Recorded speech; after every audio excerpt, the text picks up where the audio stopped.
Hello everyone, welcome to SPM IS Academy. Here we are with another episode of Assampedia Target APSC Prelims 2021. In our last episode on Friday, we discussed about the national parks of Assam. In today's episode, we will discuss about the wildlife sanctuaries. We will see some of the important facts related to the wildlife sanctuaries of Assam. So let us start today's episode of Assampedia Target APSC Prelims 2021. Now we have already seen that there are 18 wildlife sanctuaries in Assam and 2 new wildlife sanctuaries have been proposed. So altogether we can say there are 20 wildlife sanctuaries, 18 existing and 2 proposed. Now let us see what are the wildlife sanctuaries in Assam. অসমত কি wildlife sanctuary আছে এতিয়া আমি যদি পূবৰ পৰা আৰম্ভ কৰোঁ if we start from the east তেনেহলে তিনচুকীয়া ডিস্ট্ৰিক্টত wildlife sanctuary আছে ভেৰজান বৰজান পদুমনি wildlife sanctuary এখন wildlife sanctuary right Bherjan Borjan Padumoni wildlife sanctuary is in Tinsukia district Hey, Tinsukia আৰু ডিব্ৰুগড় ডিস্ট্ৰিক্টৰ আন্ডাৰত দিহিং পাটকাই wildlife sanctuary আছে so Dihing Patkai wildlife sanctuary comes under these two districts Tinsukia and Dibrugarh then in Sivsagar there is a wildlife sanctuary named Pani Dihing wildlife sanctuary then in Jorhat there is Holongapar Gibbon wildlife sanctuary in Golaghat there is Nambor Doigurang wildlife sanctuary East Karbi Anglongot Phalekekon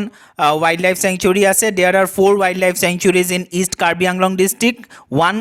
wildlife sanctuary is named as East Karbi Anglong wildlife sanctuary another 3 are Nambor wildlife sanctuary Morotlongri wildlife sanctuary and Gorompani wildlife sanctuary so all these 4 wildlife sanctuaries comes under the East Karbi Anglong district. Then in Sonitpur district there are 2 wildlife sanctuaries. One is Burhasapori wildlife sanctuary and the other is Sonai Rupai wildlife sanctuary. Then in Nagaon there is Laukhwa wildlife sanctuary. In Morigaon there is Pobitora wildlife sanctuary. Then there is Diporbil wildlife sanctuary and Amsang wildlife sanctuary in Kamrup district Bornodi wildlife sanctuary in Udalguri Chakrasila wildlife sanctuary in Dhubri and then Borail wildlife sanctuary comes under the district of Kasar and Karimganj so these are the 18 existing wildlife sanctuaries of Assam. And then as I have said, there are 2 proposed wildlife sanctuaries. One of them is Bordoibam Bilmukh Bird Wildlife Sanctuary, which comes under the district of Dhemaji and Lakhimpur. And the second proposed wildlife sanctuary is North Karbi Anglong Wildlife Sanctuary. This wildlife sanctuary comes under the district of Karbi Anglong. So this Bordoibam Bilmukh Bird Wildlife Sanctuary and North Karbi Anglong Wildlife Sanctuary are the 2 proposed wildlife sanctuary. Now we don't have to study or remember all the facts related to all these 20 wildlife sanctuaries.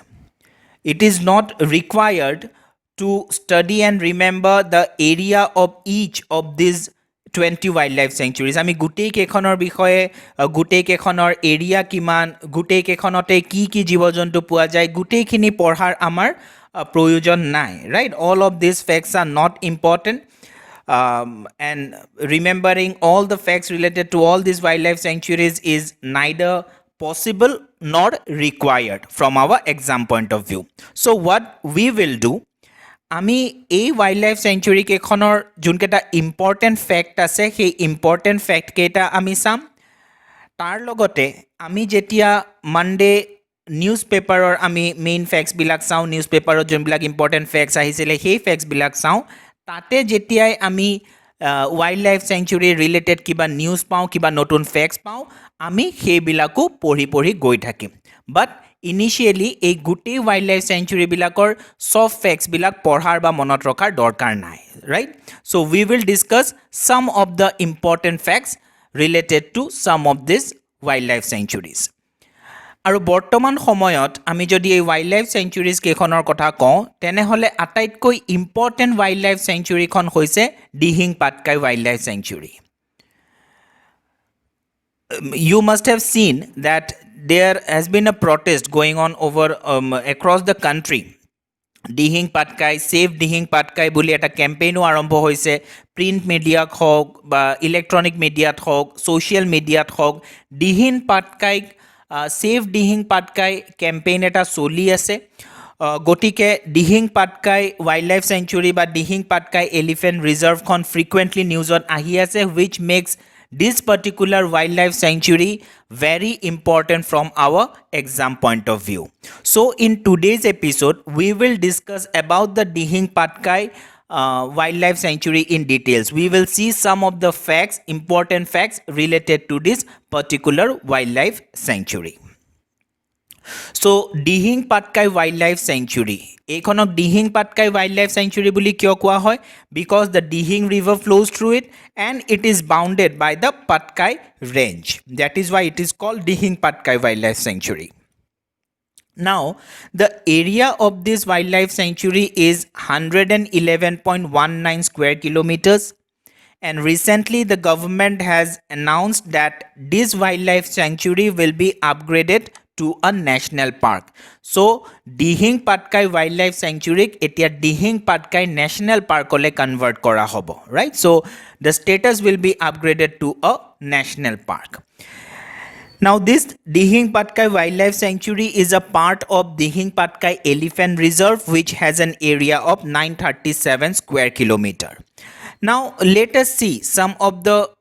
background of this wildlife sanctuary. Keneke a wildlife sanctuary kon hol tar background to ami olopman sai lo. As I have already said, jihetu Dihing Patkai wildlife sanctuary kon news ot ahi ase ei bosorot gotike amar porikhar point of view pora ei Dihing Patkai sanctuary khonor pora বেলেগ ধৰণৰ question আহিব পাৰে so এই দিহিং পাটকাই এৰিয়াটোক এই যে reserve forest আছে এই এৰিয়াটোত wild life century হিচাপে ডিক্লেয়াৰ কৰাৰ ডিমাণ্ডটো 90ৰ পৰাই চলি আহিছে 1996 ডিমাণ্ড কৰা হৈছিলে যে এই যোনটো ৰেইন ফৰেষ্ট আছে তাৰে 500 স্কুৱেৰ কিলোমিটাৰ এৰিয়া এটাক ৱাইল্ড লাইফ চেঞ্চুৰীৰ ষ্টেটাছটো দিয়া হওক So demand was raised for wildlife sanctuary status to a 500 square kilometer area of the rainforest, then divided into 3 parts, Jaipur, Upper Dihing and Dirak. তো এই ৰেইনফৰেষ্টখন যোনখন সেইখিনি সময়ত 3টা পাৰ্টত ডিভাইড হৈ আছিলে জয়পুৰ আপাৰ দিহিং এণ্ড ডিৰাক সেই ৰেইনফৰেষ্টখনৰ 500 স্কুৱেৰ কিলোমিটাৰ এৰিয়া এটাক wild life century status দিয়াৰ কাৰণে ডিমাণ্ড কৰা হৈছিলে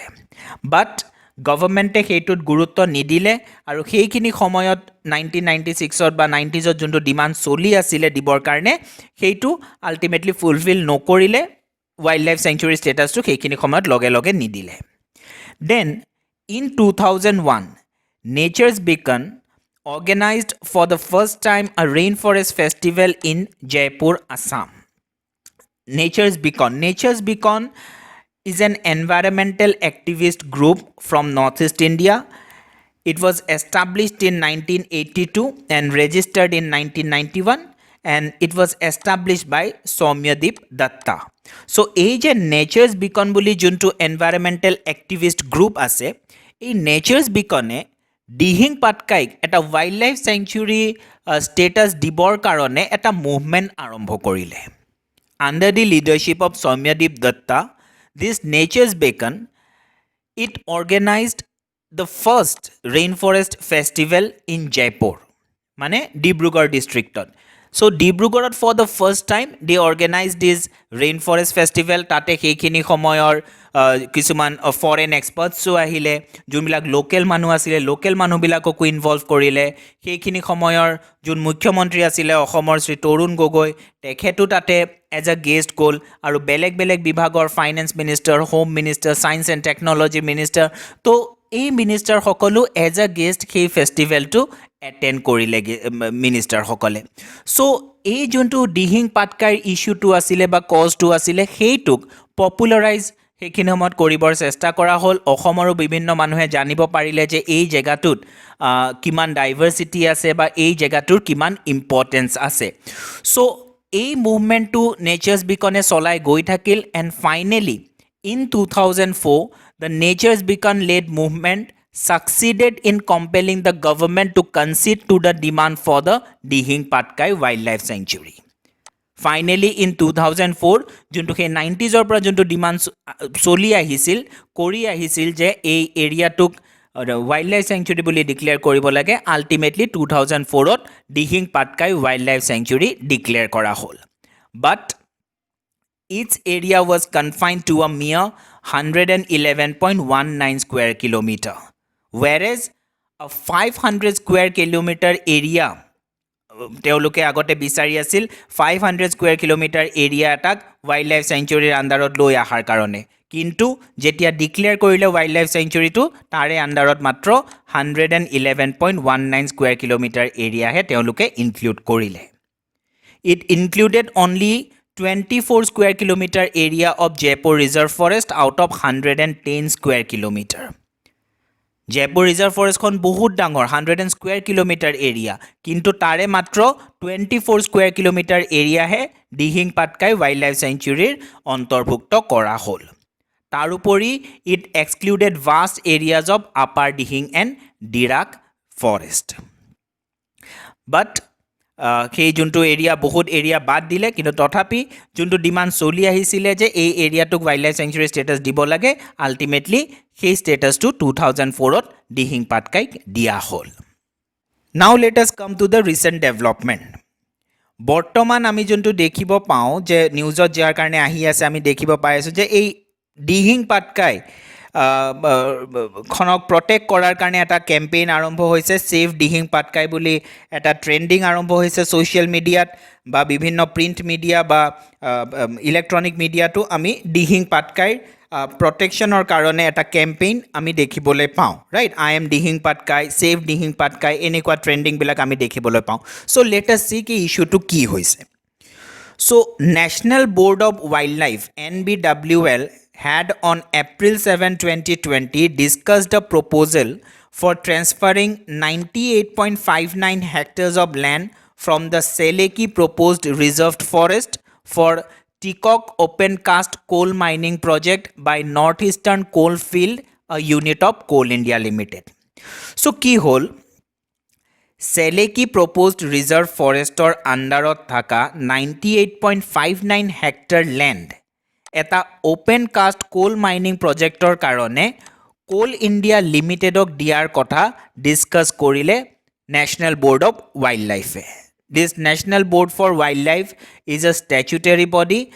set up under Wildlife Protection Act 1972. So এই National Board of Wildlife discuss কৰিলে যে 98.59 হেক্টৰ ল্যান্ড সেলেকি প্ৰপ'জ ৰিজাৰ্ভ ফৰেষ্টৰ আণ্ডাৰত যোনটো আহে সেইটো ওপেন কাষ্ট কোল মাইনিঙৰ কাৰণে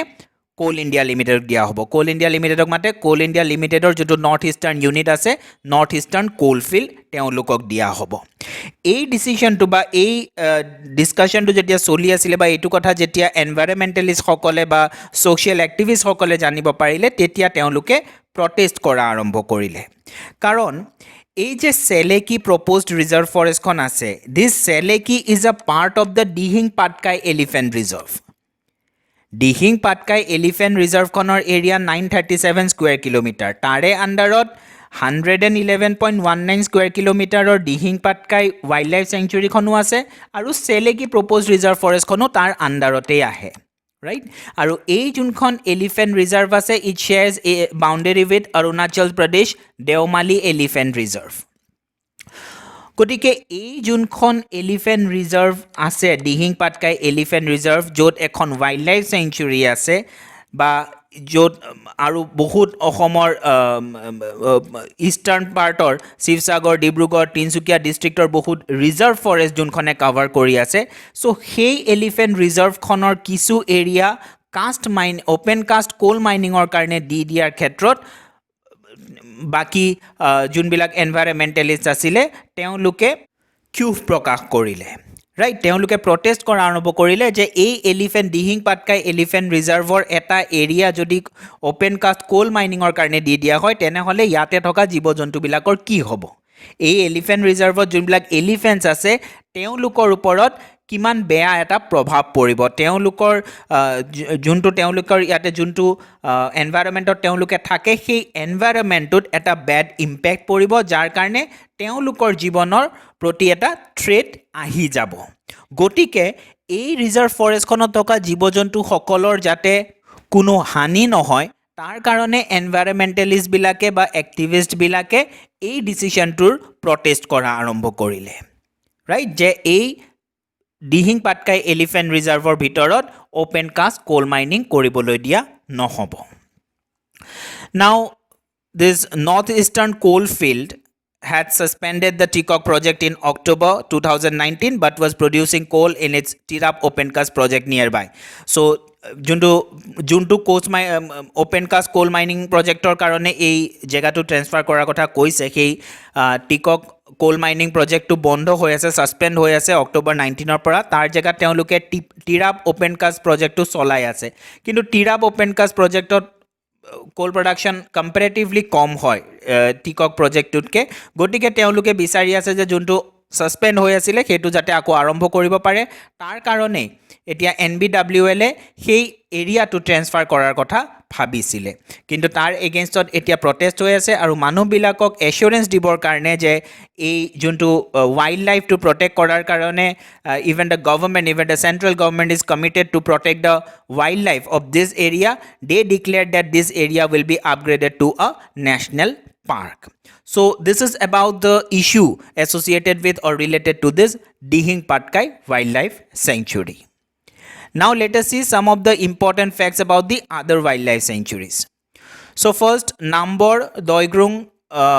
Wildlife Sanctuary of Golaghat and Gorompani Wildlife Sanctuary of Karbi Anglong. These two wildlife sanctuaries are famous for hot water springs. Then Pobitora Wildlife Sanctuary of Morigao district has the world's highest density of one-horned rhino. This is very important. The question may come, which of the following wildlife sanctuaries has the world's highest density of one-horned rhino? And the answer will be Pobitora Wildlife Sanctuary, which is in the district of Morigao. Then Bornodi Wildlife Sanctuary of Udalguri, it was constituted especially for the protection and conservation of hispid hare and pygmy hog. এই hispid hare আৰু pygmy hogৰ প্ৰটেকশ্যনৰ কাৰণে এই Barnadi wildlife চেঞ্চুৰীখন mainly set up কৰা হৈছিলে and then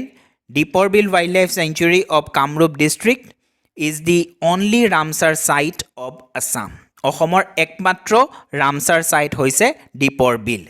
bill wildlife sanctuary right so' Deepor Beel wildlife চেঞ্চুৰীৰ ভিতৰতে দীপৰ বিলটো আছে and that is the only Ramsar site of Assam so' these are some of the important facts apart from this যদি আমি কিবা current issues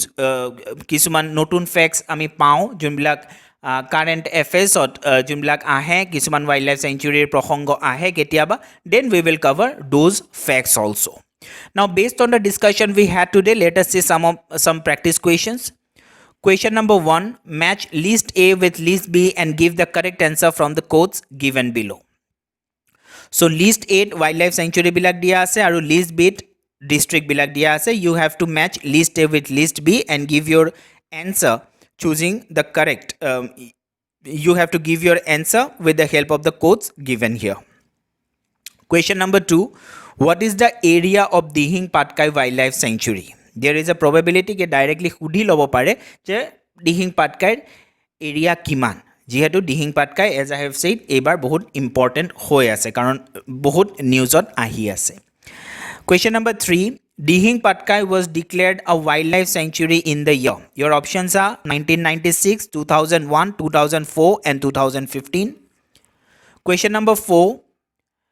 Nature's Beacon an environmental activist group from northeast India is established by options are Bibhuti Lokar Soumyadeep Datta Maharana Chaudhary and Purnima Devi Brahma. Question number 5. Which of the following